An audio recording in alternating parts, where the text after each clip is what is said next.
Salut la team, j'espère que vous allez bien. Ça faisait très longtemps que j'avais pas fait une vidéo de la série Et ça tu savais? Cette série de vidéos où je vous raconte plein de petites anecdotes très rapides concernant la musique. On est déjà rendu à l'épisode 9 et c'est parti maintenant. Avec le fun fact numéro 1.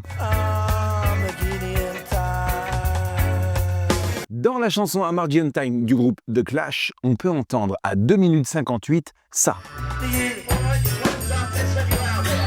En fait, avant d'enregistrer la chanson, les membres du groupe The Clash avaient discuté avec leur associé Cosmo Vinyl qui pensait que la durée idéale d'un single était de 2 minutes 58. Le chanteur des Clash, Joe Strummer, a donc demandé à Vinyl de faire signe quand on arrivait aux alentours de 2 minutes 58 pour arrêter d'enregistrer. Et c'est ce qu'a fait Vinyl en annonçant le temps au groupe via l'interphone du studio. Et on l'entend dans l'extrait.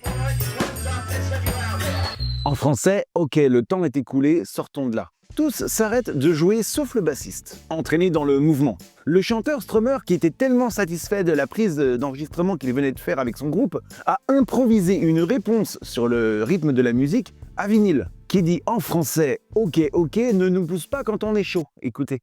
Ok,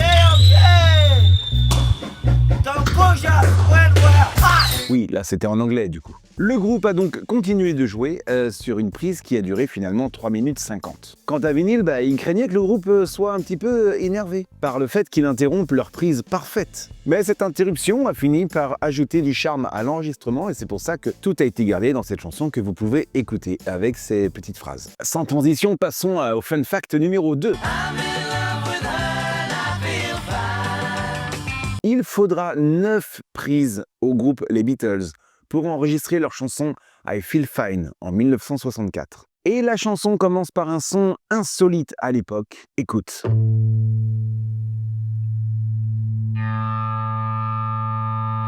Il s'agit en fait d'un effet Larsen en plaçant sa guitare contre son ampli. Et la présence de ce son dans l'album est tout à fait volontaire, même si le son a été obtenu par hasard. En effet, entre les nombreuses prises qu'il a fallu pour enregistrer ce morceau, les Beatles ont fait des pauses pour écouter ce qu'ils venaient d'enregistrer, voir s'ils pouvaient encore refaire mieux. Et pour se débarrasser de leurs instruments pendant leur pause, eh bien les musiciens les posaient contre leurs amplis. Et ça a fait...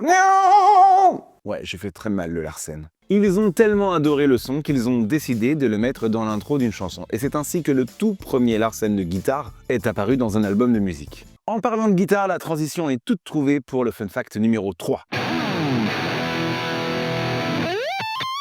Saviez-vous que Leo Fender, qui est l'inventeur des célèbres guitares comme la Telecaster, la Stratocaster, la Jazzmaster et tant d'autres, n'a jamais appris à jouer de la guitare? Bien que le gars jouait du saxophone quand même. Mais bon, c'est un autre instrument. Mais en tout cas, il était très proche des musiciens de Californie du Sud. Son approche de l'instrument, la guitare, était donc novatrice. Et il a apporté sa propre vision de la guitare au grand public. D'ailleurs, on peut penser que la guitare est l'instrument le plus vendu au monde. Mais il n'en est rien. Non. La réponse, c'est le fun fact numéro 4.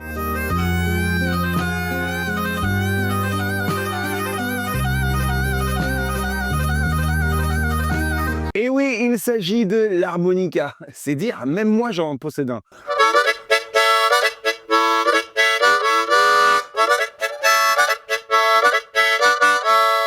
Christophe Maé n'a qu'à bien se tenir. Cet instrument avant a traversé les âges et a connu de nombreuses modifications avant de devenir l'instrument que nous connaissons tous aujourd'hui. Si à l'origine il s'inspire beaucoup de la culture musicale américaine, folk, country, blues, jazz, il s'est beaucoup modernisé aujourd'hui et est devenu l'instrument de musique le plus vendu au monde. Avant de passer à la dernière fun fact, j'espère que cette vidéo te plaît. Si c'est le cas, n'oublie pas d'ajouter ton petit pouce en l'air, ça me soutient énormément. Et abonne-toi à la chaîne, bah ouais, parce que c'est quoi qu'on veut?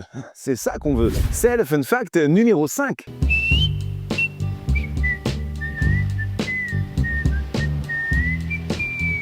Ces sifflements d'Otis Redding n'étaient pas prévus sur l'enregistrement final. Et oui, quand le chanteur enregistre la chanson Dock of the Bay, il passe sa journée en studio. Et le gars, il est assez méticuleux. Il a plein d'idées en tête et il n'arrête pas de changer l'intro, la mélodie, les couplets, les paroles, le titre. des dizaines de fois, si bien qu'à la fin de la journée, le morceau, il n'est pas terminé. Il manque une dernière partie que Otis Redding vient d'inventer. Il a la mélodie, mais il n'a pas le temps d'écrire des paroles et de la chanter. C'est pourquoi, avant de quitter le studio qui va fermer et pour se souvenir de la mélodie, il la sifflote pour poser les bases de ce que sera son dernier couplet de Dock of the Bay. Et il reviendra l'enregistrer plus tard, mais pour l'heure, il est attendu avec son groupe Les Barquaises pour un concert dans le Wisconsin. Alors il y va avec le groupe dans l'avion qui les emmène là-bas et qui s'écrase dans le lac Monona. Otis Redding est tué sur le coup à l'âge de 26 ans seulement, sans avoir pu terminer sa chanson qui sortira avec ses sifflements provisoires un mois plus tard et qui sera son plus grand succès. Cette chanson est d'ailleurs le premier numéro 1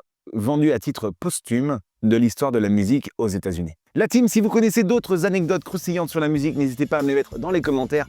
Ça sera peut-être l'objet d'un prochain « Et ça, tu savais ?» D'ici là, rendez-vous tous les lundis et tous les vendredis à 17 h sur cette chaîne YouTube. Ciao!